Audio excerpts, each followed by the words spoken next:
तेजस्वी हे एका मध्यमवर्गीय कुटुंबातील अत्यंत हुशार आणि महत्त्वाकांक्षी मुलगी होती.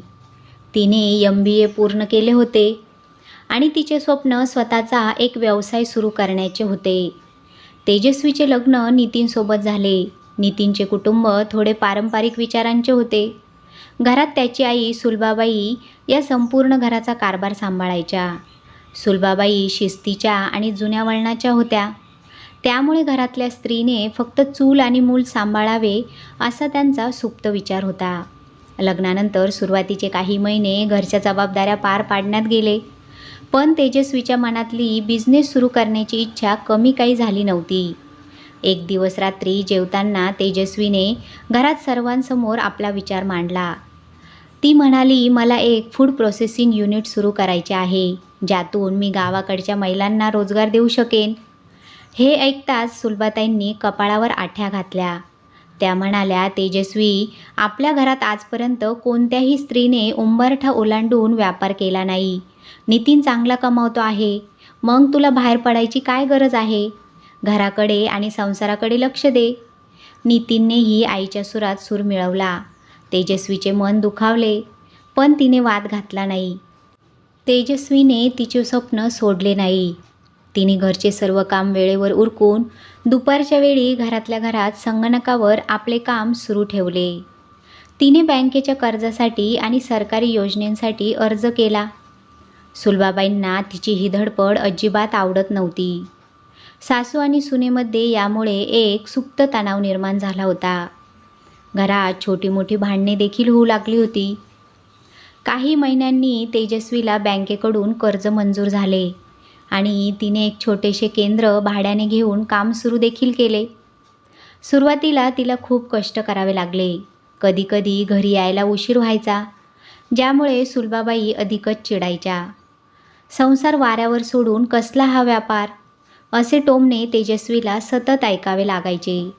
पण खरा धक्का तेव्हा बसला जेव्हा नितीनच्या कंपनीत मोठी कपात झाली आणि नितीनची नोकरी सुटली. घराचा मुख्य आर्थिक खांब कोसळला होता. नितीन प्रचंड मानसिक दडपणाखाली आला. घराचे हप्ते, रोजचा खर्च कसा चालवायचा हा मोठा प्रश्न सुलभाबाईंसमोर उभा राहिला. नेहमी कडक शिस्तीत राहणाऱ्या सुलभाबाई हताश झाल्या. अशा कठीण प्रसंगात तेजस्वी मात्र खंबीरपणे उभी राहिली. तिने नितीनला धीर दिला आणि म्हणाली, नितीन, जोपर्यंत तुला दुसरी चांगली नोकरी मिळत नाही तोपर्यंत काळजी करू नकोस. माझा बिझनेस आता हळूहळू मूळ धरतो आहे. घराची सर्व जबाबदारी मी सांभाळेन. त्याच रात्री सुलभाबाईंना खोलीत रडताना तेजस्वीने पाहिले. ती त्यांच्याजवळ गेली आणि त्यांचा हात हातात घेतला. तेजस्वी म्हणाली, आई, तुम्ही मला अजूनही परकी मानतात का? जर तुमच्या मुलावर संकट आले असते तर तुम्ही अशीच हिंमत हारली असती का? मी या घरची सून आहे, मला एक संधी देऊन तर बघा. मी नितीनला आणि या घराला कधीच कमी पडू देणार नाही. तेजस्वीचे हे शब्द सुलभाबाईंच्या थेट मनाला भिडले. त्यांना जाणीव झाली की ज्या सुनेला त्या आजपर्यंत घराबाहेर पडण्यापासून रोखत होत्या, तीच आज त्यांच्या घराची ढाल बनून उभी आहे. सुलभाबाईंनी तिचे डोळे पुसले आणि म्हणाल्या, मला माफ कर बाळा.